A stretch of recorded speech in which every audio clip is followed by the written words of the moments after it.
පාළුවම්බරේ තේතුන්නක් ඇදිලා පාට ගෑවිකසේ බාලුව සැඟව කියා පාළුවම්බ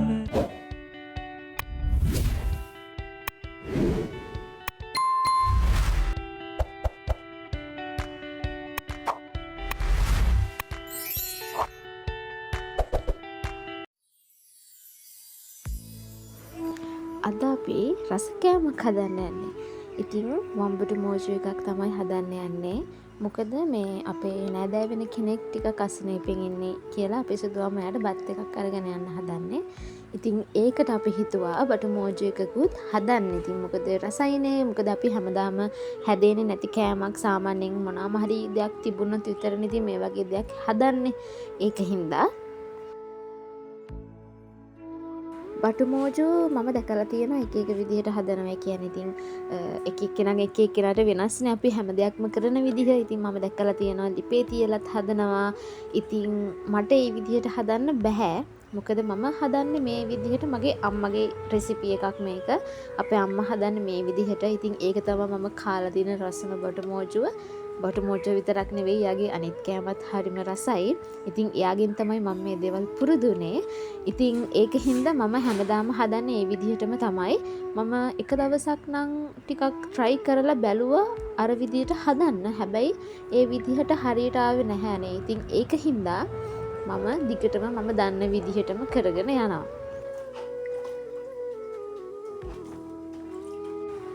බටු ටික කපලා මම කූඩේකට මේ වගේ කූඩේකට දානවා ටිකක් දිය සීරෙන්නත් එක්ක. මොකද තෙලේ දාලා බදින්න ඕනනේ. ඉතින් ඒක හින්දා මම දන්නේ නැහැ. හැබැයි මම දැකලා තියෙනවා සමහර අය මේකට ලුණු කහ එහෙම දානවා. මම දන්නේ නැහැ. මට ඇත්තටම ඒක මතක නැහැ අපේ අම්මා එහෙම කරනවාද කියලා. හැබැයි ඉතින් මම මේ විදිහට කරා එහෙම අවුලක් නැහැ. ඉතින් ඒක හින්දා මම මෙහෙම තමයි කරන්නේ.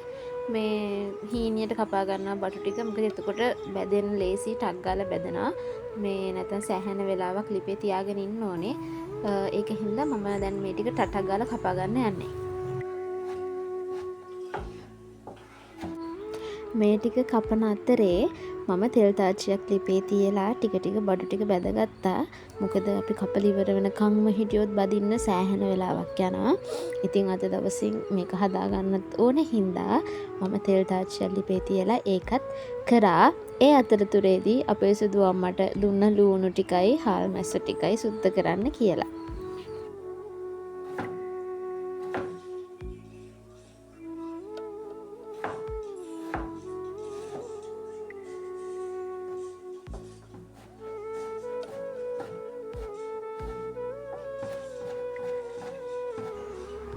දැන් නම් මේ ටික වැදිලා ඉවරයි. මේකේ මේ තද පාරට තිබුණාට මම එහෙම ගොඩාක් කර කරගන්නේ නැහැ.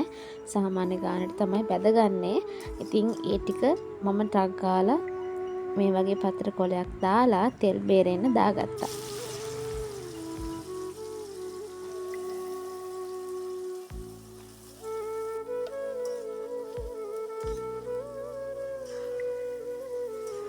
කපන බටු ටික මේ විදිහට ටට්ටක් ගාලා බැදගත්තා.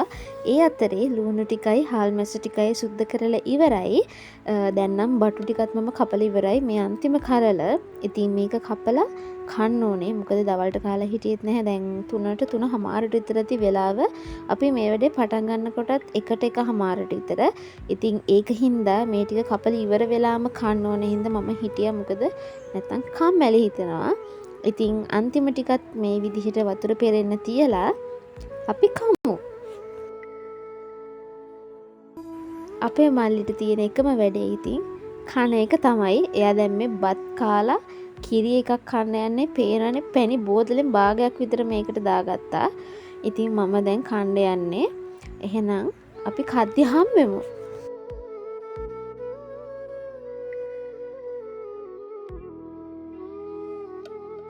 අපි එනකොටත් අද දවල්ට කෑම සුදුවම හදලා තිබුණේ. හැබැයි අපි ආවට පස්සේ තමයි යා පරිප්පු හොද්ද හැදුවේ. මොකද හොදි මුකුත් නැහැ කියලා. ඊට පස්සේ මල්ලි පපඩම් ටික බැද්දා.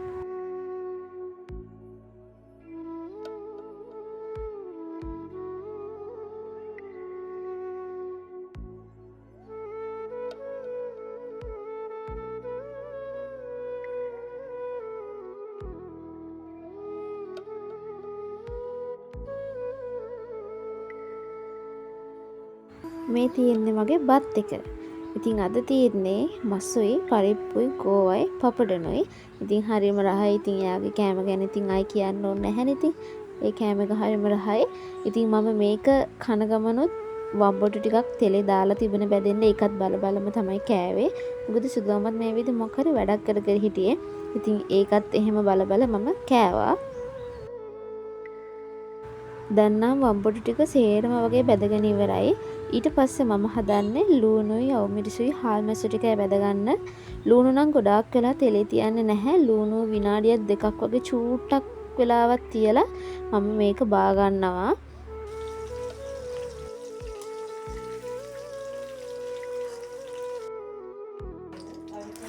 අවුමිරිසත් ඒ විදිහම තමයි. හැබැයි ලූණු වලට දාම චුට්ට වෙලාවක් තියෙනවා. අර අවුමිරිස් වල තියෙන කොළ පාට ගතිය යන්න කලින් ලිපෙන් බා ගන්න. එතකොට තමයි වම්බුට මෝටරයකට දාපුවම අර ලස්සන පාටට තියෙන්නේ.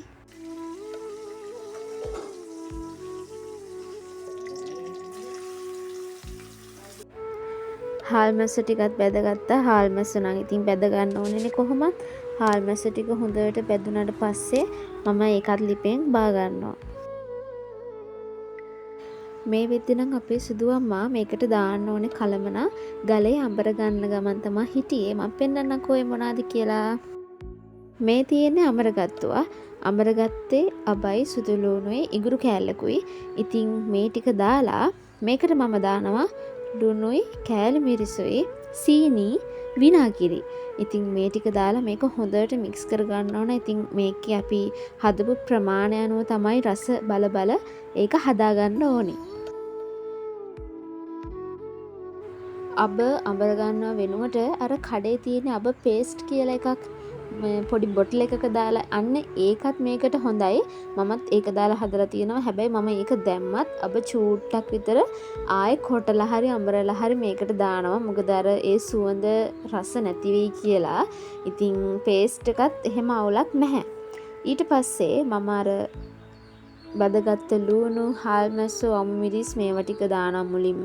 වම්බටු වලට කලින් මේ ටික දාලා මේ ටිකත් හොඳට කලවම් කරලා රස බලනවා. රස බලලා රස අනුව තමයි මම ඊට පස්සේ වම්බටු ටික දාන්නේ.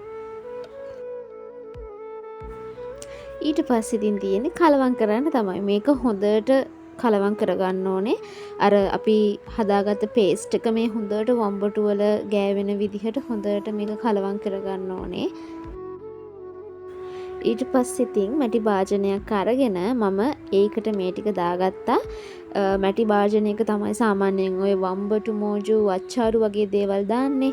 ඉතින් ඒ ටික දාලා හොඳට මේක කවර් කරලා ගැට ගහගත්තා. මේ විදිහ නම් අපේ වැඩ ඉවරයි. අපි දැන් පාන් ගන්න යන්නේ. මොකද අපි අද රැයට කන්නේ පාන්. මේ ඉන්නේ අපේ බව් දෙන්න. එක්කෙනෙක් සුදු අම්මගේ අනිත් එක්කෙනා අපේ එක්කෙනා චුට්ටක් කෙට්ටුයි. මොකද එයාට අසනීපයක් හැදලා එයා කන්නේ නැතුව හිටියා. ඊට පස්සේ ඉතින් අපි තේ බොන්න යන්නේ. වතුර එකත් පැහෙන්න තියලා මම ඕන කරන කලමනා ටික කෝප්ප වලට දාගත්තා. ඉතින් වතුර එක පැහෙනකම් මම සුරාගෙන ගියේ ඇයිද ඩැෆඩිල් මල හිමවාගේ සුන්දර හසකින් රඳවාදේ මුණා කියන්නේ නලරැලි කඳුමානේ හිහි. එහෙනම් අපි කිරි එක හදාගමු. සාමාන්‍යයෙන් මම හදන කිරි එක බොන්න අපේ පවුලේ හරි ආසයි. මන් දන්නේ මගේ එක වීඩියෝ එකක් කිව්වා මම හරි මාස දෙයක් තමයි මේ කිරි එක බොන්න එක කියලා. ඒක නිකන් අපිට දැන් හුරු වෙලා තියෙන එක නතර කරගන්න බැරි තරම් අපේ පවුලේ අනිත් අයත් එහෙමයි. ඒගොල්ලෝ උදේටයි හවසටයි අනිවාර්යෙන් කිරි බොනවා. ඉතින් මම හදන කිරි එකට ඒගොල්ලෝ ගොඩක් කැමතියි. ඉතින් ඒක හින්දා අනිවාර්යෙන් මෙහි ආවහමත් මම තමයි කිරි එක හදන්නේ.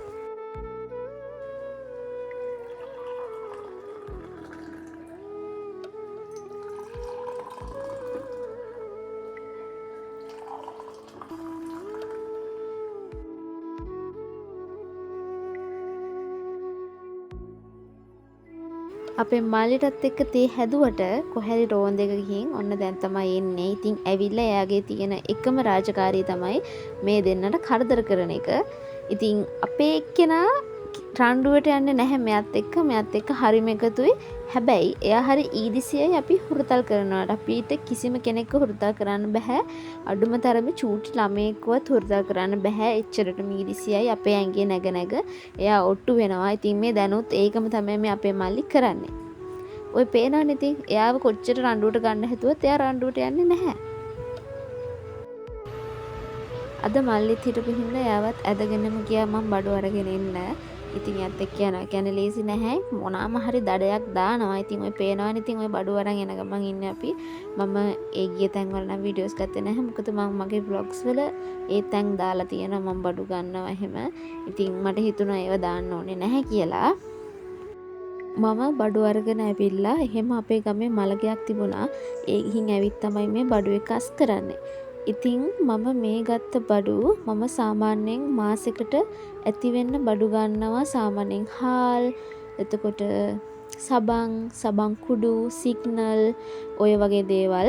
ඉතින් මම හිතන්නේ ඒක ලේසි අර ඕන වෙද්දි සැරින් සැරේ ගිහින් ගන්නවට වඩා එකපාර මේ දේවල් ටික තියාගත්තාම මොකද හාල්, පරිප්පු ඔය දේවල් අපිට අනිවාර්යෙන් ඕන වෙන දේවල්නේ. ඉතින් මම හිතනවා මේ විදිය ලේසි කියලා. මොකද අපේ මේ යන ආර්ථික මට්ටමත් එක්ක අපිට හැමදාම අපේ අත්තර සල්ලි රැඳෙන්නේ නැහැ. මොකද දවසකට වියදම් වෙන ප්‍රමාණය ගැනත් මේ වෙනකොට හිතා ගන්න බෑ. මෙච්චරක් මොනවාද කරේ කියලා හිතන වෙලාවල් පවා තියෙනවා සමහර දවස්වලට. ඉතින් මම අනිවාර්යයෙන්ම මේ ටික ගන්නවා. මට ඔය සබන්, සිග්නල්, හාල් ඔය ටික ඇති මට. පරිප්පු, සබන් කුඩු ඔය දේවල් ටික මට මාසෙකට ඇති. එතකොට මට ආය ඕන වුණත් ඕන වෙන්නේ සීනි, තේකොළ, එළවලු, කරවල ඔය ටික විතරයි. ඒක හින්දා මම අනිවාර්යෙන් ওই විදිහට බඩු ටික අරගෙන එනවා. එළවලු නම් කොහොමත් සතියකට විතර වගේ තමයි. එතනින් එහාට තියාගෙන කන්න බෑ. ඒක හින්දා මම එළවලුයි කරවලයි අනිවාර්යෙන් සතිය අරගෙන එනවා.